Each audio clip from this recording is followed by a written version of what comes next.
Hello and welcome back. With Greenwood Music we do a lot of carving and whittling and use of knives. So I thought it would be quite a good idea to talk about and show you a bit about sharpening and sharpening techniques and some of the knives that you can get to use for the crafts. I'll talk about the knives to start with. I use 4 basic knives. I will start with this one, which is a safety knife. The reason it's a safety knife, it's got a rounded point. However, the blade itself is still very sharp.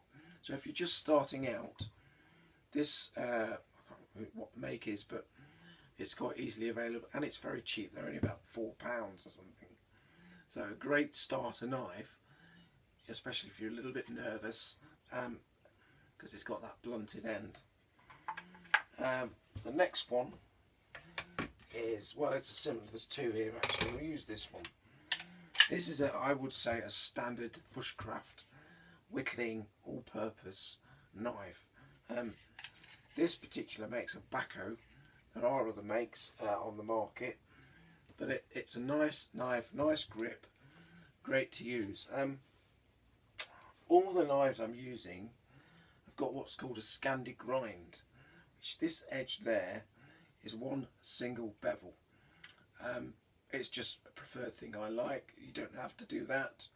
There are lots of different other knives on the market, but I find it a lot easier to sharpen because I've only got one angle to deal with. The next knife is the next step up, I suppose. It's a whittling knife. It's specifically used for whittling. I wouldn't say it's an all-purpose knife. Very thin blade, as you can see, very sharp and very pointed. So I think before using one of these, you need to get a little bit of practice, and because they are very sharp, or do get very sharp. Okay, that's the knives in brief. So now we're going to look at sharpening. There are lots of different ways to sharpen knives, and I'm not going to go through them all because it could take a long time. But I'll show you a couple of bits of kit you can get. The first thing I'm going to show you is this, which is a Japanese whetstone. And these come at all different grades. This one is 5,000. The white side is 5,000. The blue side is 2,000. Very fine sharpening. You don't really need, I don't think, something like this for general purpose carving and whittling. But it does make your knife razor sharp. With something like this, you'd get a container and you'd soak it in the water for 15 minutes and then use it in the way I'm going to use the method I'm going to show you now. My preferred method I often use is quite simple. It's use of wet and dry paper, which is very cheap. That's the other thing. These waterstones are not cheap. Stuck to a block of wood. Okay, and as you can see on the back, I've written the grade of the paper. So what I'm going to do is I'm going to show you the process of putting the wet and dry. I've got this piece which is 1200 grade onto the wood block. The first thing I'll do is just give this a bit of a squirt, like so. Very good, very strong stuff, as I've said. And I'm going to place it, make sure I get the right side, place it on the edge of the wet and dry, which is that way round. Nearly did it wrong. Like so. Put it down flat, you can see it's going to stick. Go back over again to the other side. Push it down, and then I'm going to get my knife. I'm going to do it this way around. I am actually left-handed, but I will endeavour to use my right so you can see. And I'm going to score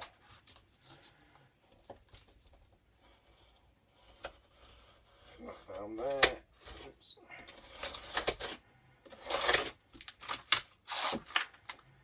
There we go. That's stuck on there. It will be done very shortly. What I would do now, before I go any further, is I'll write down what grade it is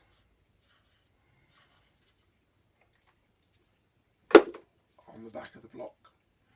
Okay, so that's very quick and easy, very cheap, but very effective in terms of sharpening. So I'm just going to put that back in there. So once you've got your knife sharp, it's just a question of keeping it sharp. In terms of wet and dry, I will start off at 240. Here's it gone. Move up to a 400, then a 6, and then an 8 and a 12. Or you could skip the 8 if you wanted to. Okay, so you've got 4 or 5 blocks, 4 blocks with all the different grades on. You've also got a block with a piece of leather stuck to it. Now, I don't know if you can see, but the leather, I've stuck the shiny side down, leaving the velvety side up. We're going to use this as something called a strop, and that's to just do the final polish on the blade. Okay, so we've got these all set up. Again, it doesn't have to be this size wood, it can be whatever you like. So I'm going to go through the sharpening process. Now, my knives are fairly sharp, generally all the time. So I wouldn't start at 240. That's only if you've really let it go a bit. So I'm going to start at 400. Okay, so we're just going to move those out of the way, put the lid on that. It's quite useful to keep the area tidy as you go along. So we're going to start at 400. Now, it's quite nice. I'm in the workshop. I've got this block there I can hold it against. I could just as easily do it on my lap, sitting down if I needed to. So if I was in the woods, this stuff would come with me. So, as I said, you've got what's known as a Scandi grind. So it's a flat grind there and there, and it's even. So the important thing is to do both sides of the blade evenly with the same amount of strokes. So I'm going to place the blade, my 2 fingers on this side, and I'm going to gently push away. And I'm going to do one with its flat like that, and I'm going to do another one on the curve on the end, like that. And then I'm going to do the same on the other side, going towards me. Okay. I'm actually going to do this in one motion because I'm used to it, but you don't have to. You can do it in 2 separate motions. Right, and let's say we are going to do that 10 times either side. If you do it one side only, or one side more than the other, you'll tend to get a burr on the blade. It's on the edge of the blade itself. So it's important to keep it nice and even, like that. Okay. What I'll do is I'll set the camera up in a minute and do a little bit of a close-up. So, I have to be honest, I've lost count, okay? But I'm looking at that blade and it's looking quite good. It's looking fairly sharp. So now I'm going to go up to the 600. And I'm going to do exactly the same again. Okay? So I'm going to just do this time, I'm going to do it once. I'm going to try and remember to count. The important thing when you're doing this is to keep that edge of your blade, the grind as it's called, flat on the sharpening block. If you don't, it ends up rounding it and it changes the nature of the cut. And it makes it harder to sharpen eventually. I'll keep going like that, so you'll keep going like that. And what you'll notice is the blade will start getting a polish on it. And as you go up through the grades, the polish and the grind gets finer and finer and finer. So I'll do this one through because I want to show you the end result of this thing. And I will probably do a close up in a minute so you can see. But let's leave it at that. That's looking good. I have to put my glasses on to see it properly. Yeah, that's pretty even. Okay, so now I'm going to just move to the 12. I'll leave my glasses on now so I can see a bit clearer.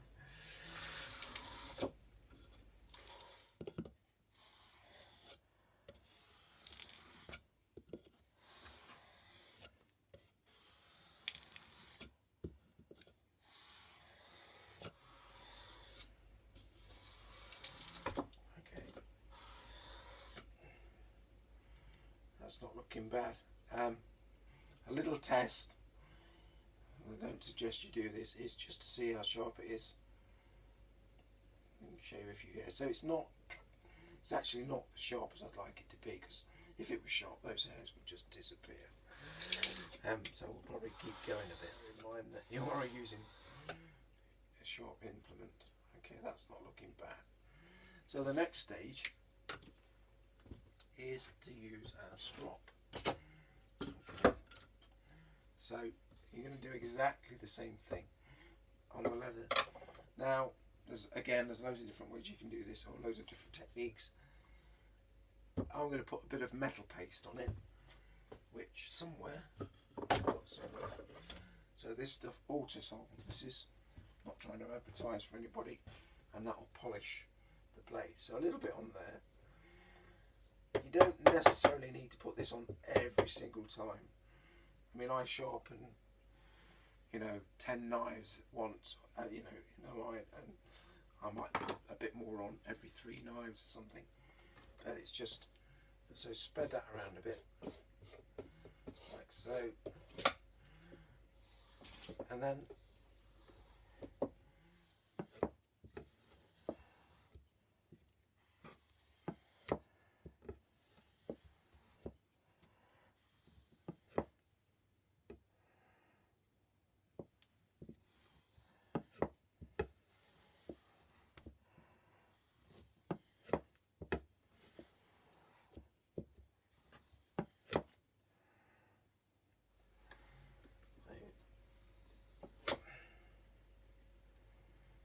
get a bit of cloth, clean leather actually I use.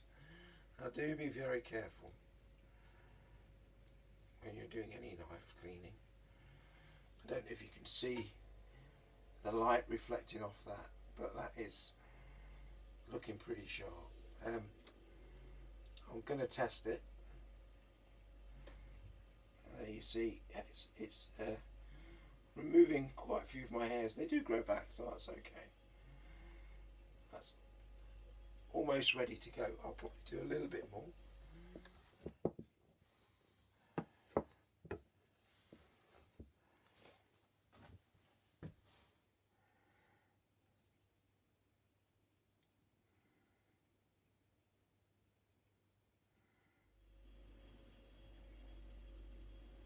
That's good.